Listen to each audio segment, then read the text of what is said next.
अस्सलाम वालेकुम नाज़रीन, मैं हूं इम्तियाज़ मुगेरी। आप देख रहे हैं मेरा यूट्यूब चैनल। आपसे दरख्वास्त होगी कि मेरे यूट्यूब चैनल को सब्सक्राइब करें ताकि आने वाली वीडियोस आप तक पहुंच सकें। सिंध में इस वक्त निगरान सेटअप आ चुका है। 15 बरस से पीपल्स पार्टी इक़्तिदार में रही और एक सिस्टम भी चलता रहा साथ साथ। पीपल्स पार्टी की तरजीहात क्या आवाम थे? अगर आवाम होते तो सारे काम आवाम के फलाह बहबूद के तरक्याती काम बग़ैर पैसों के होते। आप सिंध में चले जाएं, किसी भी अज़ला में लोगों से बात करें जिनके काम होते हैं हुकूमत से और सरकारी दफातर से, उनसे पूछ लिया जाए कि ये काम फ्री में होते हैं बर वक्त। जो आइनी तकाजा है, जो अवाम नास की खिदमत है, क्या वो बग़ैर पैसों के काम होते हैं? नहीं। एक सिस्टम साथ साथ चलता है। ट्रांसफ़र पोस्टिंग करवानी हो, पैसे देने हैं।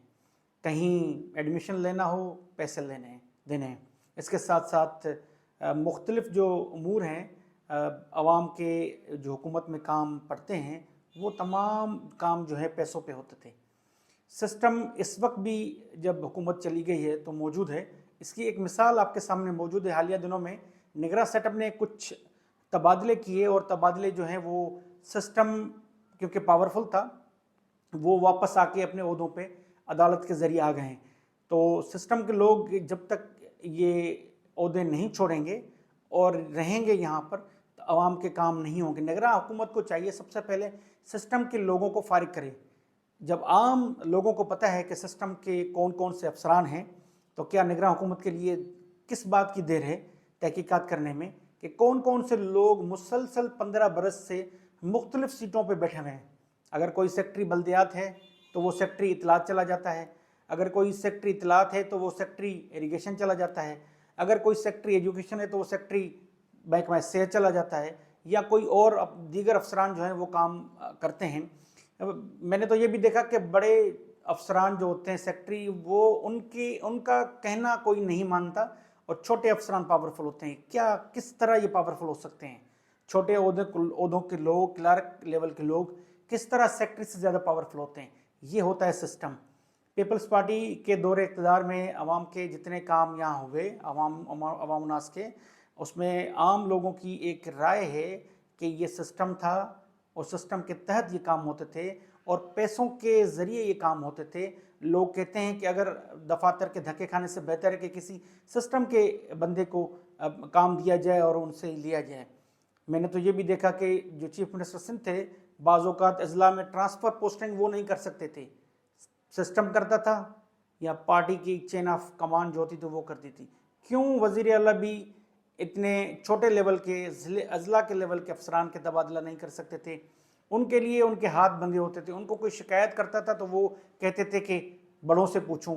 जब तक छोटे अफसरान और सिस्टम के लोगों को यहाँ से नहीं निकाला जाएगा और दोबारा भी इक़्तिदार में कोई पार्टी आ जाती है, तो ये लोग पावरफुल होंगे और सिस्टम ही काम करता रहेगा और लोग जो हैं गरीब से गरीब होते रहेंगे, मुश्किलात में रहेंगे। उनके छोटे छोटे काम पैसों के बगैर नहीं हो सकेंगे।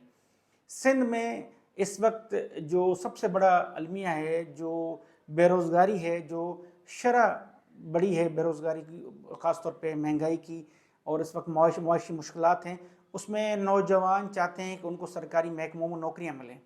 ग्रेड 4 की नौकरियाँ पीपल्स पार्टी ने बिल्कुल आखिरी दिनों में अनाउंस की। इसके पीछे भी उनकी चाल थी।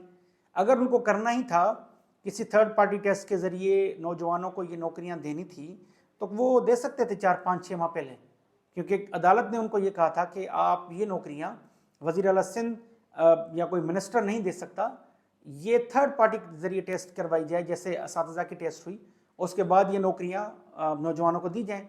लेकिन देर की गई।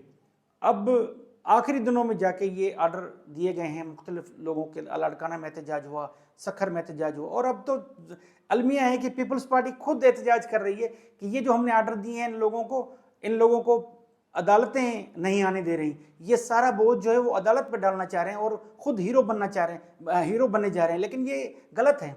मैं सिंध के नौजवानों को बताऊँगा कि पीपल्स पार्टी ने जो नौकरियाँ दी हैं, ये सिस्टम के तहत नौकरियां दी हैं। बहुत सारे लोगों ने मुझे बताया है कि उन्होंने पैसे दिए हैं सिस्टम को, जिसके बाद उन्हें आर्डर मिला है।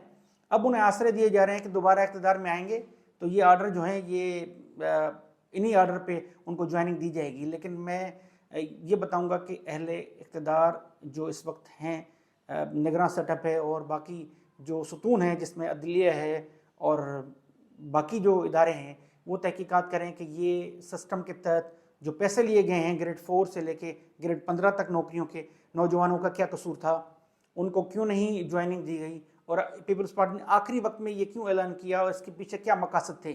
اگر دیگر پارٹیاں ہیں وہ الیکشن میں آتی ہیں تو یہ جو نوکریاں دی گئی ہیں پیپلز پارٹی کلیم کرے گی کہ ہم نے نوکریاں دی لیکن عدالت نے روک دی، ہم تو دینا چاہ رہے تھے۔ اور خاص ساتھ ساتھ بہت سارے لوگوں نے بتایا ہے کہ سسٹم کے تحت مختلف اضلاع میں لوگ سسٹم کے بیٹھے ہوئے، ان کو پیسے دیے، آرڈر لیا اور بڑی خوشی کا اظہار کیا، مسرت نوجوانوں کے چہروں پہ آئی کہ نوکریاں مل گئیں۔ کہ نوکریاں کیا تھیں؟